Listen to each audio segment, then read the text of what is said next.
Good morning, everybody. Welcome back to another episode of Mixed Martial Arts. My name is Austin Shaper, and this is a podcast where we explore the topics of UAP, the UFC, and World War III, today being a UFC episode. Now, I am going to be bringing you some very unfortunate news, and you can probably see from the title of this episode, it's related to the Jon Jones and Stipe title fight that was supposed to go down, November, is it 11th? 17 days from now, whatever day that is. 17 days from now, we are supposed to get a pretty amazing legacy fight between Stipe and Jon Jones. Well, not so fast. It just got called off. I'm very disappointed. I woke up to this news at like 6:47, just like wiping my eyes, checking my phone. And in the dark, I see Ariel Helwani's tweet pop up saying that not only is the fight off, but they're trying to rebook it on top of doing an interim title fight. Let's just dive in, start from the beginning. Jon Jones is injured. He tore his pec muscle. According to the reports, he tore it to where it attaches to the bone. So it sounds like a pretty bad injury. And there is a video of it happening in real time. You don't really see anything, and Jon Jones isn't like on the ground rolling around. But he's in a grappling exchange training, and you see him just kind of grab his pec muscle, looking down at the ground. And the video kind of cuts off from there. So it's not like he looks like he's like in massive amounts of pain, but I can only imagine what that would feel like. And how much of a bummer is that? I mean, just think about it real quick. We'll dive into all the implications of this, but just dive into it from Jon Jones' perspective. I mean, if you guys saw some of his recent videos, I mean, it's pretty evident, in my opinion, that he's taking this fight with Stipe very, very seriously. It was pretty much regarded that this was going to be, we can't say with certainty, but very potentially, especially if he won, this was going to be his last fight in the UFC. This was going to be his retirement fight, a legendary fight with Stipe, and for legacy, fighting what is claimed to be the best heavyweight of all time, is Stipe Miocic. Jon Jones already won the belt, and now he's going to defend it and then ride out into the sunset. Now imagine how hard he's training for that, and then you're going to get an injury like that, your pec, where, I mean, you can't really do anything. The reports are saying that he has to have surgery, and he's going to be out a minimum of 8 months. So he's got to have surgery. That means all that hard work he just put into the training camp, of which was going to come to fruition in 17 days, is now all for absolutely nothing. You know, his body's going to revert. He's going to lose that muscle mass. He's going to lose everything that he was training, and I can imagine that's got to be incredibly frustrating. And for Stipe, he was getting, in a way, gifted a title shot based off of merit, based off his previous history and his career in the UFC. Because let's be honest, he was coming off of a very brutal knockout loss to Francis Ngannou in their rematch for the belt. Francis ended up winning it, obviously, and we haven't seen anything from Stipe ever since. So, for the purpose of it being a legacy fight, I was okay. I thought it was totally fine to have Stipe in there. This was a very unique circumstance where you're having two legends fight. And as I mentioned, Stipe is regarded as the best heavyweight of all time. So it only makes sense that it would have been this fight. Now, it's not meant to be, I guess, and it's such a bummer. Jon's going to be out for at least 8 months. He's going to have surgery, and this is where it gets even weirder. So first things first, they're bumping up Yuri Prochazka and Alex Pieta. Their fight for the belt at light heavyweight is now the main event, but hold up, we got some more news to bring to you. It's also going to be the co-main event, is now Tom Aspinall fighting Sergey Spivak for the interim heavyweight belt. Now, the fight on its own is amazing, I gotta say. I think Tom Aspinall is phenomenal. I mean, I literally could not believe how amazing Tom looked on his feet, coming off of that horrible leg injury he had in the Curtis Blades fight. We saw him come back, was a little over a year later, and it's dicey when a fighter comes back from an injury like that. It's dicey. One, if they're ever going to be able to compete again, and then two, are they ever going to look as good as their former selves? Tom Aspinall looked amazing. I mean, he looked like he didn't miss a beat, and it was just so impressive. So for him to be able to get this title shot, in some ways I love it, in some ways I don't. I love the opponent, Sergey Spivak. I loved this fight. I wanted this fight to happen regardless of it being for a belt or not. So they are saving the card. It's kind of weird that they're putting it as the co-main. I don't really understand the logic behind that, because typically the heavyweights headline. So even though it's short notice, I don't really understand the reasoning behind why they bump up Yuri and Pieta to the main event. It's already a title fight, so there's that. And then the co-main event now being Sergey Spivak, Tom Aspinall. Sergey Spivak, if you guys don't know, let's go through his record right now, because he's coming off of 6 first-round knockouts. 6. And he lost his debut, so let's go through some of the resume of Sergey. He lost his debut, I believe it was his debut in the UFC back in 2018 against Alistair Overeem. Alistair put a beating on him against the cage. I think he got the ground and pound TKO, if I'm not mistaken, but he really showed Sergey Spivak a lesson. But Sergey Spivak has not lost since then, and let's just make sure I'm right on my time. I don't have my glasses or contacts on right now, so I'm blind as a bat, but yeah, six fight win streak, all first round knockouts, and then you have Tom Aspinall, who is coming off of 1 victory, and then previously he lost to Curtis Blades because of that leg kick. I don't know if it was a leg kick, but that leg injury, I should say, and that was within 20 seconds of the first round. So this is a very unique circumstance. Heavyweight is a mess, just like light heavyweight. And here's a really weird part about it. It's being announced that the UFC is supposedly, we don't know this for sure, but it's looking like the UFC is looking to rebook Stipe and Jon Jones next year. Now, where that gets super bizarre, first of all, it's already bizarre because they're not requiring Jon Jones to relinquish his belt. Yuri Prochazka had a shoulder injury, you guys remember, and he had to relinquish his belt, which then ended up with, Jamal Hill fighting Glover Teixeira, and, so on and so forth. The entire history of the division changes because of someone's injury, but in this circumstance, the UFC is allowing Jon Jones to have his surgery and hold the division up while Tom Aspinall and Sergey Spivak fight for the interim belt. Now, I personally am okay when there's an injury and they want to do a interim title fight. I think that's fine, but where it gets weird here is they're announcing that they still want Jon Jones and Stipe to fight. So how on earth is that going to work? Because if you're going to have Tom Aspinall and Sergey fight in 17 days, first of all, on 17 days notice, so what is that fight going to look like? We don't know. We don't know how we don't know what kind of shape either of these guys are in. Sergey typically gets it done in the first round, so we especially don't know what he's up to. But, Tom Aspinall, we don't know. Neither of them had a fight booked to my knowledge. I was hoping this was going to be the fight booked, but I just don't like the short notice fights. I mean, we just saw how it turned out with one of the greatest of all times in Volkanovski getting finished in the first round by Islam, and then, Kamaru Usman getting close to winning, but then ultimately losing to Chimaev. So I'm not a huge fan. I love that they saved the card. So, I think it's, you can only give them props for doing such an amazing thing, a feat as coming off the couch and in, 2 weeks, barely over two weeks in this circumstance, being able to fight for a title. And at least in this one, I did not love how Chimaev had a full camp. Usman's coming off of, 11-day notice. Same thing with Volk and Islam. So I at least like that the playing field is even between Sergey and Tom Aspinall. I do like that. It makes for a very interesting fight. But what I don't like is if it's true that they're announcing, first of all, I was really excited about the Jon Jones-Stipe fight. I think you obviously had to favor Jon Jones in that, without a doubt. But Stipe is Stipe. You can never count him out. And I thought this was going to be a great legacy fight. And I thought either way, both of these guys are probably retiring.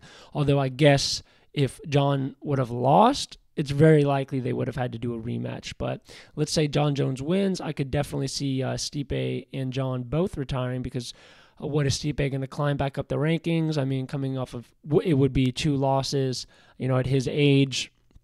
It's, hard to tell. You'd have to hear from his perspective, but it's fair to say that this is an odd situation, is it not? Because if you're going to have, hypothetically, if this is true, Jon Jones fighting Stipe next year, and they don't strip Jon Jones, when are they going to unify the belt? Because let's just say, the Sergey and Tom Aspinall, let's just hypothetically say Tom Aspinall pulls it out of the hat and he wins. Now he is the interim champion. Well, what are you going to do? Put the interim champion on ice for how long. This fight is in 17 days. So if Jon Jones has to have surgery, they say he's going to be out for at least 8 months.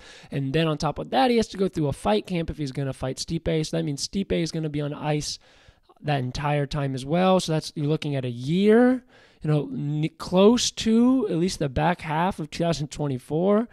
And then what? You're going to have Jon face Stipe. I think that they're lying to Stipe. That's what it sounds like. It sounds like Stipe is not going to be getting this fight. I'm imagining that they promised it to him. Stipe is probably very pissed, very frustrated, because at this point, you're almost fully through the training camp. You're ready to rock and roll, and then the fight gets pulled from you. So if it's true that they're going to do Jon Jones versus Stipe, is it possible that Jon would give up the belt at some point? No, that doesn't make sense, because what would be the point of this interim title fight that's about to go down in 17 days? What is the solution here? Unless I am very tired because I just woke up, but am I missing something here? Because how is this going to play out? We've never seen a scenario where they have an injured champion who then doesn't relinquish the belt, but then has a fight scheduled with a contender while simultaneously there is an interim champion. We're venturing into weird uncharted territories, and you can understand from Dana and the UFC's perspective, they don't want to strip Jon Jones. He is a cash cow for the UFC, so very interesting. I don't really see a solution to this except that you'd have to take the fight from Stipe, right? That's the only solution, and here's what's odd. Stipe probably should have just taken this interim title fight, right? I mean, that was a bad call on his part. I'm sure they offered it to him. I read as much that he declined it. I think because in his mind, too, he wants a legacy fight. He doesn't just want another title fight. He wants to fight Jon Jones, the greatest of all time. Now, that's fair, but where it gets dicey is, let's say, I don't know who they offered first. Was it Tom Aspinall or Sergey? I'm going to imagine it's probably Tom Aspinall. He's a much bigger name than Sergey Spivak. So let's just say they offered Stipe the interim title fight while Jon is on ice. It looks like maybe Stipe didn't want to risk losing, and he thought he could hold out and fight Jon Jones, but maybe he should have probably looked ahead a little farther, because I don't see how this is going to pan out well for Stipe Miocic. How is it going to work out? Maybe you guys can update me. Maybe there's something I'm not thinking about. I'm not looking at this in the right way, but it seems to me that Stipe should have taken this interim title fight, because now, and even weirder, if Stipe wasn't injured, coming off of a full training camp, I mean, his odds would be quite good against either Sergey or Tom Aspinall. Tom coming off of only a 1-fight win streak, and Sergey, both of them coming off the couch. So I'm very surprised. I'd have to hear from Stipe why on earth he didn't take the fight. I think in hindsight that was a bad move, because no matter which fight you were going to pick or which fighter got in, say be it Sergey or Tom, it's an easier fight than Jon Jones, right? Especially when both of them are coming off a no training camp. A lot easier than fighting Jon Jones. So I wonder what made Stipe not take the fight if it is true that it was offered to him. And then what is he thinking? Because I guess I don't know. I don't know what the solution here is, because there's going to be a new interim champion in 17 days, be it Sergey or Tom Aspinall, and then they're on ice for quite a long time, potentially even close to a year. And, Jon Jones, think about it. They said 8 months for the surgery, then he's going to recover, then he's got to go through, 8 to 12 week training camp. So it ain't looking good at heavyweight, guys. I don't know what to make of this. I do love the fight. I'm glad that they saved the card. As per usual, they do something to make it work, but I'm not a huge fan for the individual fighters' careers to see them take these short notice opportunities, although, like I said, the counterpoint to that being at least they're on an even playing field. At least Sergey is also coming off the couch with 17 days notice. Same with Aspinall, and it's very interesting, man. What a odd scenario this is. Jon Jones out, man. What a bummer. I was really hoping this was going to be a retirement fight for him. I thought it was a perfect way to go out. I definitely favored him versus Stipe. I'm curious if you guys did as well. I would imagine most people did. I mean, Stipe's coming off of a brutal knockout where he got flatlined by Francis. He's been inactive for quite some time now, over a year, if I'm not mistaken. And he was going to be fighting the greatest of all time, who, granted, we didn't get to see much of Jon in that title fight that he had a few months back, but, he dominated. So what else can you say except that Jon Jones was probably going to win that and then ride off into the sunset, and now the entire thing changes. It's really fascinating to me how one man's injury can like switch up so much in a division. I mean, look what just happened with the injury with Charles. The injury with Charles inadvertently affected the entire legacy of Volkanovski. How weird is that? So Charles gets cut, and through a series of events that take place after that, you have Volkanovski take a very short title fight where he had no training camp, and then he gets KO'd in the first round by Islam, and that changes it changes his life in a lot of ways, does it not? I mean, I'm sure he's going to bounce back. He's an amazing fighter, but it changed his life. So it's very interesting, the domino effects that take place when a fighter gets injured, and now the entire division is in turmoil, isn't it? Because Jon Jones is going to be on ice for quite some time, and you basically have to boot Stipe out of this, right? Stipe should have taken the interim title fight. I'm curious why he didn't. As I said, it's an easier fight than Jon Jones, whether you were fighting the monster in Sergey Spivak or you were fighting the new up-and-coming potential superstar in Tom Aspinall, who very much so is like the next generation of fighters, in my opinion. And both of those are an easier fight than Jon Jones, especially on short notice. As I said, no training camp. I mean, these guys have roughly a week heads up more than both Volkanovski and Kamaru did in their fights, but I mean, it's not enough to get in like great shape. And it is a different circumstance because, as I said, it's an even playing field, so it's not as if it's the same scenario as what Volkanovski just had to do, where he faced a monster who had a full training camp and was preparing for a fight mentally and physically that entire time, and then you're stepping in. Not the same, but what are your guys' thoughts on this, man? Bad news replaces with following some good news, followed by some more bad news, because I think Stipe is going to get the boot. I think Stipe got gifted this title shot based off his past credentials, which is fair in a way because the heavyweight division was rather open, but it's just odd, and it's even more odd that now Alex Pieta and Yuri Prochazka are at the top of the bill, and you have the heavyweights as the co-main. The whole thing is freaking weird. Don't really know what to make of it. I'm excited that there's still fights going on, thank God, but it definitely dampens the card in a way, and it leads to unpredictable future in the heavyweight division. Now you got the light heavyweight division all weird and wacky.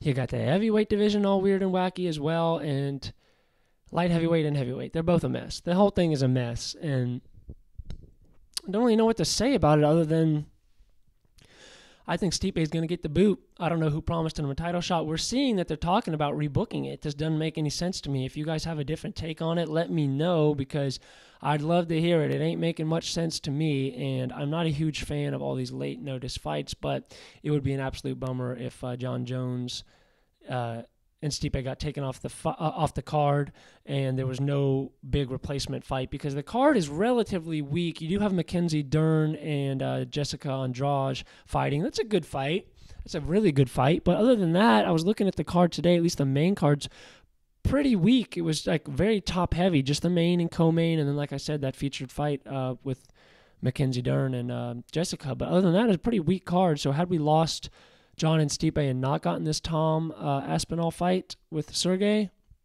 would have been a very weak card. I thought the past card that just happened last Saturday was kind of weak too. It wasn't that good. We can't get spoiled all the time where the entire card is fire, but boy, I think we deserve it at least a few times a year.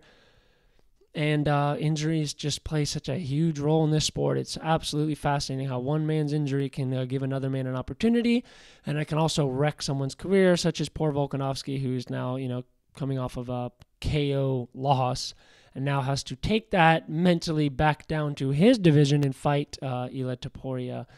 Fascinating times, man. This is why we love the sport, I guess, for the aspect of the drama, and you can never predict this sport, man. Not only can you never predict who's going to win a fight, as you guys probably watch, like Bisping's show, Chael's show, Luke Thomas, Ariel, all their predictions are almost always wrong, and they're experts. Like, I'm not kidding. They actually are experts, and that shows you. I mean, even Anik and Kenny Florian's podcast, they're always wrong, almost always wrong on their predictions, and it's not because anything with them. It's because this is such an unpredictable sport. Literally anything can happen. I mean, look at the Leon Edwards head kick heard around the world when he won over Kamaru Usman. Nobody saw it coming. He was getting dominated almost the entire fight, and he pulls it out of the bag. That's the kind of stuff that happens in this sport, and it's what makes it better than any other sport on planet Earth. I know I'm going off on a tangent here, but it's just the truth. So even though I'm not excited about losing Jon Jones and Stipe, I thought that was going to be an amazing fight. Been looking forward to it for so long. The drama continues. The unpredictable nature of this sport continues, and we'll just have to wait and see. You guys, give me your predictions on who wins this fight. Is it going to be Tom Aspinall? Is it going to be Sergey? I personally have to favor Sergey. Tom Aspinall looked absolutely amazing in his last outing, but he is still coming off that leg injury, and because he did look very good in that fight, so maybe we can say that's resolved and it's never going to bother him again. But still, I mean, Sergey coming off of 6 knockouts in the first round in a row, how could the odds makers not favor Sergey, especially when his style gets it done in the first? Maybe him coming off of no training camp isn't as big of a deal. He's a finisher in the first round, clearly. So let's just wait and see, guys. Give me your predictions in the comments below. If you guys enjoyed this episode, do me a favor, just click subscribe. If you're watching on YouTube, click the notification bell so you'll be alerted when I release a video. If you guys are listening to the audio only on the podcast platforms, click follow, and please leave me a 5-star review. I love doing this channel. I try to come to you guys with not really just breaking news, although that was today, but I tried to just explore these topics to the best of my ability. I'm always open to being wrong. I'm open to hearing different perspectives, open to having any kind of a guest on the show, and just kind of doing it different than a lot of other channels. I cover 3 different topics, as I said, obviously the UFC, World War III, geopolitical stuff, and then UFO, UAP news. So if any of those topics interest you, subscribe, and we also got a Discord group below. You can find it in the link in the description to both the video and the podcast, where we talk about this news every day with people all over the world. Only a few members, but it is growing very slowly. So go ahead and join that if you guys want to talk with other people who are interested in this. And lastly, I am posting quite often now on X. I hate the name X. Twitter, we'll say. You can find the link to that also in the description. And I post breaking news in all 3 of these categories every single day, all day. So if you guys don't really want to hear the monologues from me, but you just want to get the breaking news, that's where you find it. Appreciate you guys. Let's see what happens with this. 17 days, if my math is correct. Let's see what happens with this title fight. Who knows? We're rocking and rolling, baby. Peace out, Martians. Have a good one.